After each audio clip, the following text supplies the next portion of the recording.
Welcome to Beyond the Press Release, a production of Warcom, in which we take the time to speak with small cap executives after they put out important news. With us today, happy to have him back, Alex Klenman. He's president CEO at Azincourt Energy, trades in Canada under AAZ. For our friends in the US, AZURF. For those new to the story, but you're coming because A, you're seeing the headlines out of Azincourt. B, you're seeing the bullish environment that's taking place in uranium right now. Here's what you need to know. Azincourt, they're a Canadian-based resource exploration company. They're developing critical alternative energy projects for uranium and lithium. We're focusing on uranium here. Their core projects are in the clean energy space with 2 exploration projects in uranium in the Athabasca Basin. Their flagship, East Preston Uranium project, they control 70% interest in that 25,000 hectare property there. They raised over $8 million for drill exploration, and it sounds like they're having great success. So why is Azincourt exploring in this area? And what is it about the uranium bull market? Well, here's what you need to know.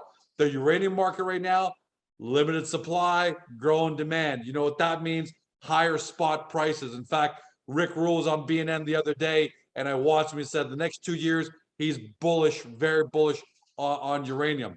Saskatchewan itself, well, for those of you who don't know, uranium mining production there has taken place for over 40 years, and they get 10 to 100 times the world average uranium grades, making economic discovery real feasible. The press we're talking about today, Azincourt reports elevated radioactivity with significant alteration zone at East Preston. Alex, welcome back, my friend. Thank you, George. Quite the intro, but you're right on point as always. Thank you. You know, even before we get to the why this press release is important, let's talk about the macro environment for uranium right now, because spot prices are climbing. What's going on in uranium, and why is so many people like Rick Rule certain that this cycle is going to stick?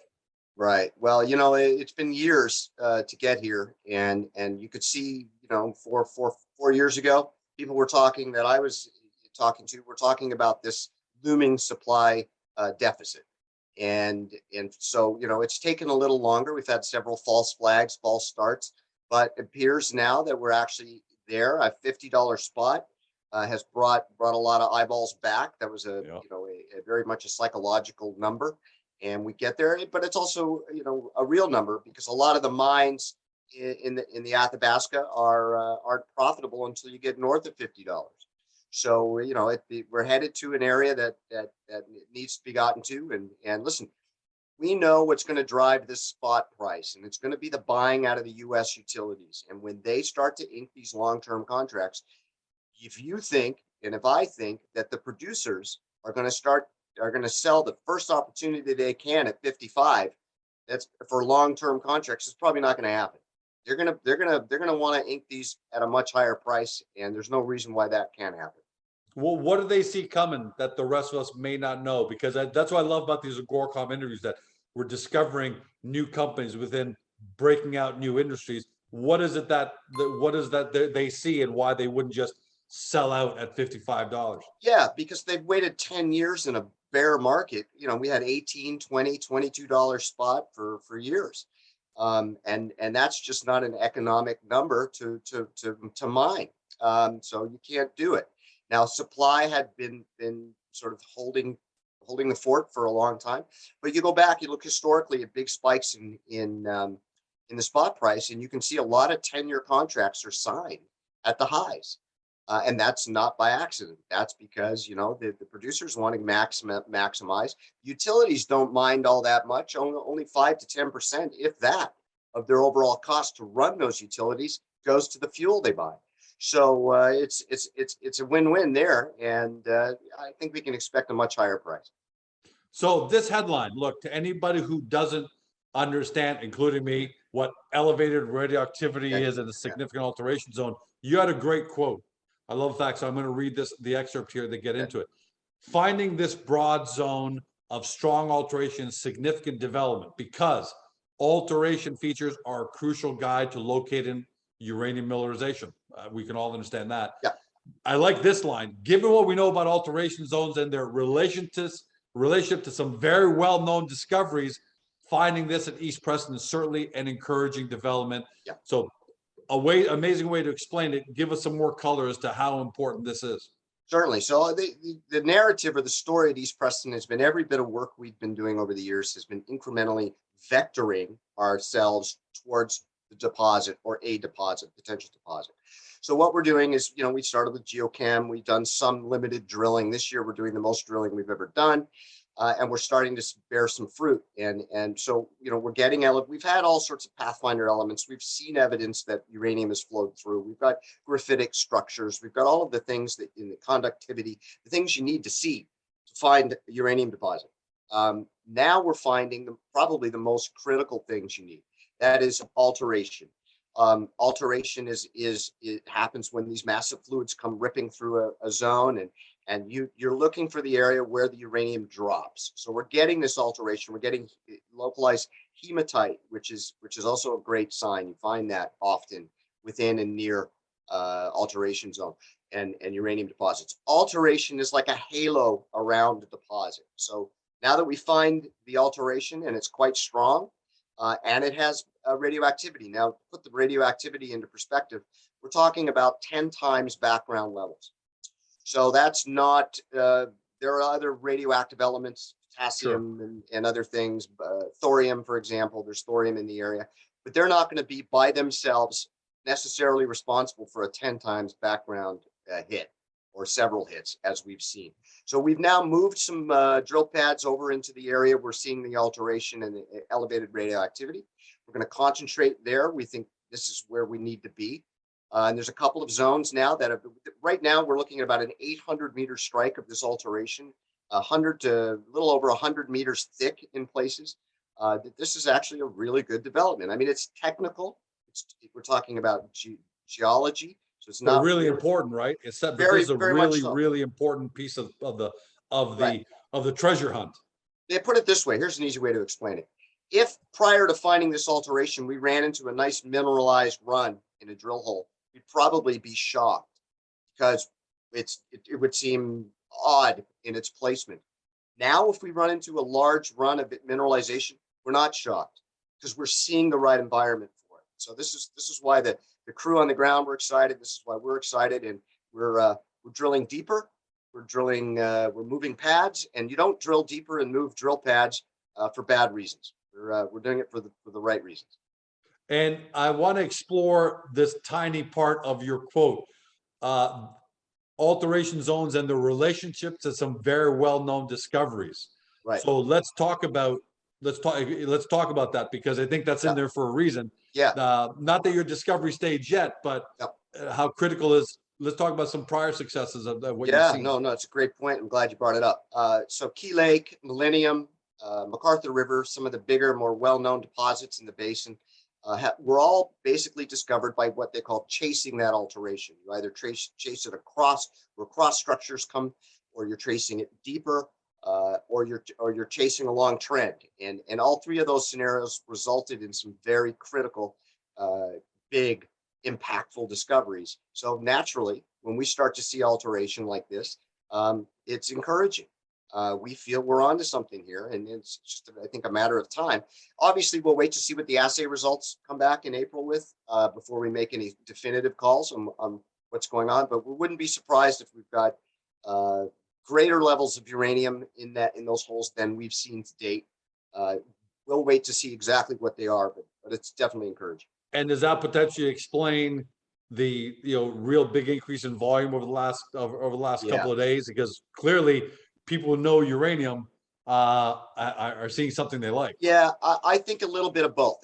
So just by virtue of the conversation you and I had, it's not easy for the average retail investor to understand or distill technical side of that's why we do these. Right. So I'm not sure how much of that volume would have been because of that, but our timing was good because we were on a run there of 3 or 4 days of a run up in the uranium space. You could see it on the Aussie exchange. You could see things just percolating, and there was the one thing with Azincourt is we're extremely liquid. So a 5 million, 10 million share day is not out of the question. We have a lot of stock out. That certainly contributes to that. but we have a lot of interest as well. And that, But that's because you raised over $8 million that you close in October. So that's if you got a lot of stock out, that's a good reason to have it when you just raise $8 million right. because somebody believes in where you're going. No, it's funny because I get a lot of calls from investors and shareholders who say, listen, you know, I'm really worried about your share count. And look, it's not perfect. It's not ideal. There's no hiding that. But I always retort with, the funds have given us almost $15 million in the last 2 years, and they don't seem to worry about that share structure. I look at their involvement as a validation of not only project potential, but the sector. So they're happy to put money into a pre-discovery drill company like us, which is extremely rare. We've got more than 20 institutional funds invested in Azincourt. Wow. So that says a lot about the sector, but I also think it says a lot about East Preston and where we all think this is going to go eventually. Let's talk about East Preston. What's the goal there? Obviously, discovery is the goal. Okay, we know that that's the long-term goal. But incrementally speaking, give everyone at home an idea of how we should expect to see East Preston progress. Yeah, in a perfect world, we get that big mineralized run tomorrow. You know, I'm like everybody else. I'm an explorer. Sure, but I'm a hunter. I enjoy that part. I mean, I'm not really a hunter. I'm a mineral hunter. Let's put it that way. But no, how it should play out, or we'd like to see it play out, is these incremental positive movements vectoring towards. I had a call yesterday with an analyst with a fund, and he understood exactly. And that is what we call vectoring towards discovery. Because in the uranium space, it's not that simple. If it was, everybody'd be doing it, and there'd be discoveries all over the place. It takes a while, takes some holes. You got to find the right everything. Everything in the environment has to be right for uranium to drop into your system, and we're getting closer. So I just want to see incremental positivity, and we're seeing that right now. I'd like to see more alteration. I'd like to see that alteration zone grow over 1,000 meters. I think it can. And I'd like to see the continued radioactivity maybe get higher as we move along. We need to see more clay. The guys are telling me they want to see clay. As the alteration, the hematite's one thing, but when you get to the clays, the clays are typically closer to the uranium mineralization. So now in hole 36, we're starting to see some of the clays. So again, we're getting closer. And that's what I want to see. Incremental progress in the right direction. And if everything goes well, not perfect, because I don't care what business you're in, from Google to drilling for uranium, you always have little missteps along the way. Yeah. But if everything goes decently well, what does a timeline look like to the point that you have a really good idea of what you've got? Right. Well, this is the great thing about East Preston. It's a massive project. I mean, we've got 30 kilometers of these conductive trends, which are target zones. We're not even halfway through them at the end of this drill program. We've got that much more ground. So the likelihood of discovery is good on this ground. And we're just going to continue to hammer these zones. This is the first time where we've really made adjustments to hit the zones, and they're beginning to give us to bear some fruit. So we're optimistic. I think our timing is right. But here's the perfect scenario. We don't make discovery today or tomorrow. We make it when spot's $120. Well, hey, that would be the perfect scenario, but I'm pretty sure if you made a discovery tomorrow, you'd still be happy with that right now. Absolutely. But, you know, I mean, if we're going to ask Santa Claus for something, I'd say let's do it. Let's have that discovery when spot's through the roof and the market's insane.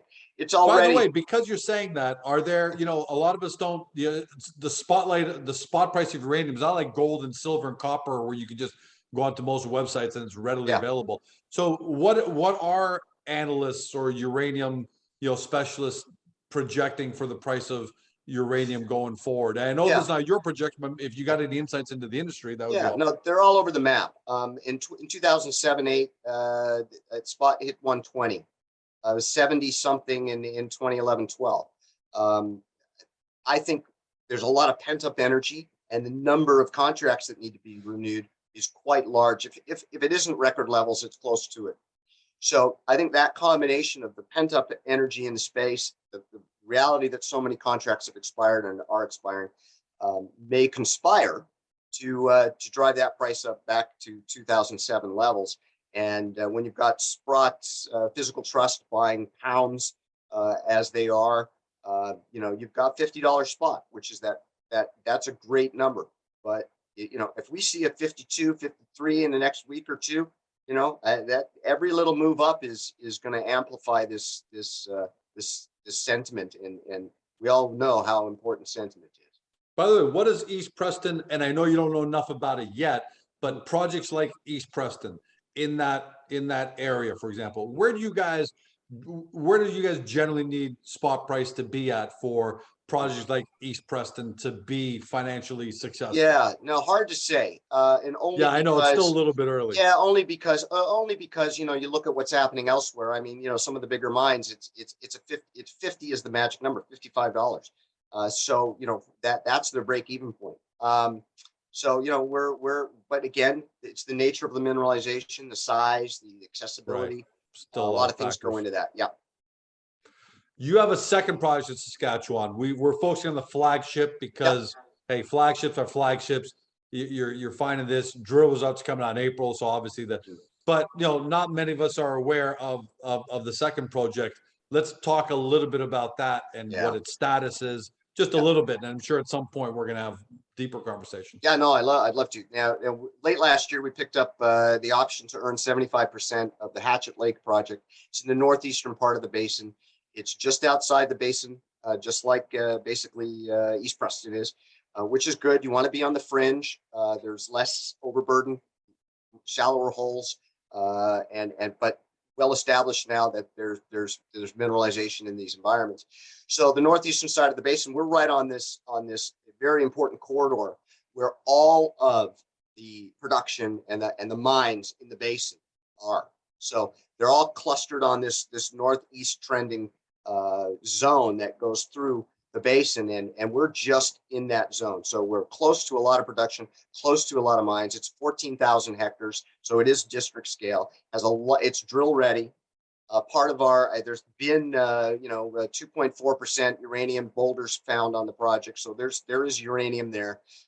We know that there's mineralization, so we're ready to drill it, and we will be drilling it next winter. Part of our obligations on the earn-in is that we spend $1 million drilling at Hatchet Lake. So not only will we be drilling East Preston next winter, we'll be drilling Hatchet Lake as well, and we like it. We'd love to have two discoveries or two projects bearing fruit at the same time with $100 spot. So, we're hoping that's the case, but it's a great project and it's in a great place. And we looked long and hard for something that met the criteria. And Trevor, our VP Exploration, Trevor Perkins, who's made several discoveries on his own and in the basin with other companies, he liked it. He said, let's do this. So we're ready to go.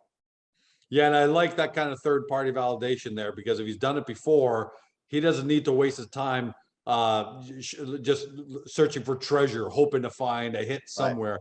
He's done it. If he doesn't have confidence in the fundamentals of East Preston and what you've got Azincourt, then he's just not gonna waste his time. He's a great guy and he's sharp as a whistle. So happy to have him and enjoying watching him go about his business. Obviously, he's a guy who's been promoting the alteration scenario, and we're getting it already. So good on him, and fingers crossed. Last question. You've alluded to a couple of milestone things that drill results, first set of assays. Sorry, in April. Yeah. Winter drilling, things like that. Can you kind of lay out for everybody at home what the rest of the year is going to look like? What the catalysts are? What first set of assays, next set of assays, drilling. Right. Just kind of give us what the year looks like.